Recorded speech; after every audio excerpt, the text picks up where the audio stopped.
messieurs les directeurs, mesdames, messieurs, chers collègues, c'est un plaisir pour moi d'ouvrir cette cérémonie d'anniversaire au nom de Serge Feneuil, directeur général du CNRS, qu'une mission à l'étranger empêche d'être ici en personne aujourd'hui et qui me charge de transmettre, en même temps que ses félicitations pour l'œuvre accomplie par l'IAP, ses meilleurs vœux de prospérité pour un nouveau bail qui durera peut-être encore 50 ans. Il peut paraître étrange de fêter aujourd'hui le cinquantenaire d'un enfant, l'IAP, dont le père, le CNRS, n'atteindra cette échéance qu'en 1989. Mais cette apparente contradiction n'est pas faite pour troubler nos astrophysiciens que la pratique de la cosmologie relativiste habitue à manipuler des paradoxes autrement plus redoutables. Je n'ai pu déterminer avec précision quel cinquantenaire nous fêtons aujourd'hui. Est-ce celui de la création par Jean Zay du service de recherche d'astrophysique, rattaché à la Caisse nationale de la recherche scientifique? Mais c'était le 30 octobre 1936. Est-ce l'anniversaire de la décision prise en janvier 1937 par Jean Perrin, sous-secrétaire d'État à la recherche, d'installer la partie parisienne du laboratoire, l'autre étant destiné à devenir l'Observatoire de Haute-Provence, sur une partie du terrain de l'Observatoire de Paris? Ne serait-ce pas plutôt le 50e anniversaire du début des travaux, entamé, si mes informations sont exactes, le 6 janvier 1938? Il ne m'étonnerait d'ailleurs pas que Jean XII ait voulu, par la même occasion, fêter la fin des travaux de surélévation qui ont passablement perturbé la vie de l'Institut pendant quelques mois.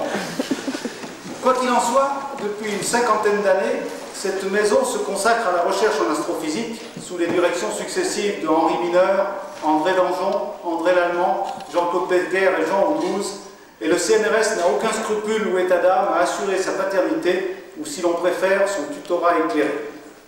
L'Institut d'astrophysique de Paris est un laboratoire propre du CNRS, le premier par l'âge, à égalité avec l'Observatoire de Haute-Provence, et en des temps où se posent avec force quelques questions sur les structures de recherche, on peut s'interroger pour savoir s'il a bien rempli, hier et aujourd'hui, le rôle qu'on s'accorde à attribuer au grand laboratoire propre du centre. Qu'attend-on d'un laboratoire propre? Qu'il aborde dans sa discipline les questions scientifiques les plus actuelles et contribue par une action coordonnée à faire avancer le front de la connaissance. Qu'il suive avec intelligence les évolutions et qu'il profite à plein de la souplesse que lui permettent sa structure et son mode de fonctionnement pour évoluer rapidement. Qu'il soit un pôle national et international dans sa discipline et joue un rôle moteur dans l'évolution de celle-ci en contribuant à la formation et à l'orientation des jeunes chercheurs. Pour ceux, et ils sont nombreux dans cette salle, qui connaissent bien l'histoire de l'IAP, il ne fait aucun doute que sous l'impulsion de ses directeurs successifs et d'Evry Schatzman, qui sans avoir jamais porté le titre de directeur a été pendant une longue période le moteur scientifique de l'Institut et de l'astrophysique moderne française, l'IAP a bien fait son travail, je dirais même très bien pendant la plus grande part de sa déjà longue histoire. Les orateurs qui vont me succéder sont bien plus qualifiés que moi pour commenter les étapes qui ont marqué l'histoire scientifique de l'IAP et les résultats importants qui ont jalonné ce parcours. Je voudrais simplement me contenter de noter que l'Institut a su prendre les décisions qui s'imposaient, abandonner des voies de recherche lorsqu'elles n'étaient plus assez productives, faire venir de nouvelles équipes pour se lancer sur de nouvelles pistes, faire évoluer profondément ces structures en diminuant progressivement la part de la recherche expérimentale en laboratoire au profit du développement des outils théoriques et informatiques.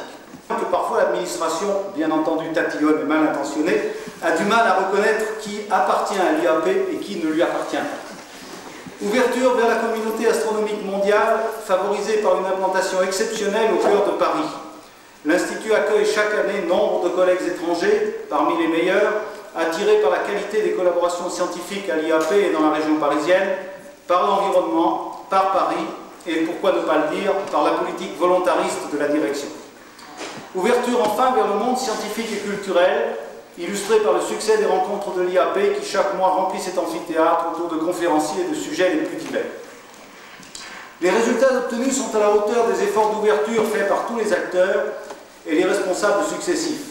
Relisant récemment le dernier rapport d'activité de l'Institut, j'ai décompté parmi les auteurs des 181 publications à référer, comme on dit dans notre jargon, répertoriées pour les 3 dernières années, 259 signatures de membres de l'IAP et plus de 350 signatures de scientifiques extérieurs à la maison. Sans avoir poussé très loin mes comparaisons, il me semble pouvoir dire qu'il s'agit là d'un ratio rarement atteint dans nos laboratoires. Je ne voudrais pas terminer sans tirer du palmarès de l'IAP 2 exemples à forte connotation CNRS qui, bien entendu, tente à conforter mon argumentation. En 1983, le CNRS a décerné sa médaille d'or à Avery Schatzman, qui, je l'ai dit tout à l'heure, a joué à l'IAP un rôle plus qu'éminent, mais qui n'en est plus officiellement membre. La dernière médaille d'argent que le CNRS vient d'attribuer en astronomie et astrophysique l'a été à Jean-Luc Puget, qui lui aussi a fait un séjour remarqué dans cette maison et continue une brillante carrière ailleurs. Que de tels exemples soient nombreux dans le futur, que l'IAP continue avec la même vitalité, c'est le souhait qu'au nom du CNRS je formule ici. Si vous permettez, je voudrais rajouter un tout petit mot concernant, qui m'a été demandé, pour lequel j'ai été sollicité de parler par la section 18. La section 18 du Comité national, section astronomie et astrophysique, est en réunion actuellement. J'ai dû les abandonner, pas bien grave, ils se débrouillent très bien tout seuls, et a rédigé un petit texte qu'elle m'a demandé de vous lire. Ça concerne plus spécialement un hommage à M. Becker.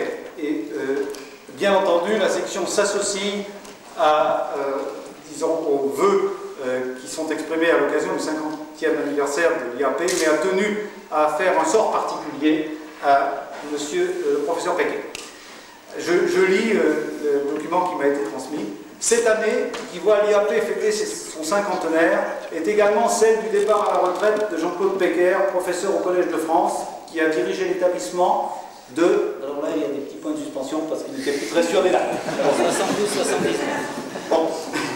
Et fin juin, un colloque se tiendra à l'IAP en son honneur, qui sera consacré à la modélisation de l'environnement stellaire. Le choix de ce sujet d'actualité, qui se trouve au carrefour de plusieurs disciplines, est un excellent symbole des qualités et des activités scientifiques de Jean-Claude Becker. La section 18 saisit cette occasion pour adresser à notre collègue Jean-Claude Becker l'hommage de la communauté astronomique pour l'enthousiasme qu'il a toujours déployé et communiqué à ses élèves, directs et indirects. Pensons par exemple au rôle important joué par le Becker et Schatzman d'astrophysique générale, pour son efficacité dans les tâches administratives nationales et internationales, on connaît son rôle comme secrétaire de l'UAI, et pour ses talents de présentation de l'astronomie au public le plus large.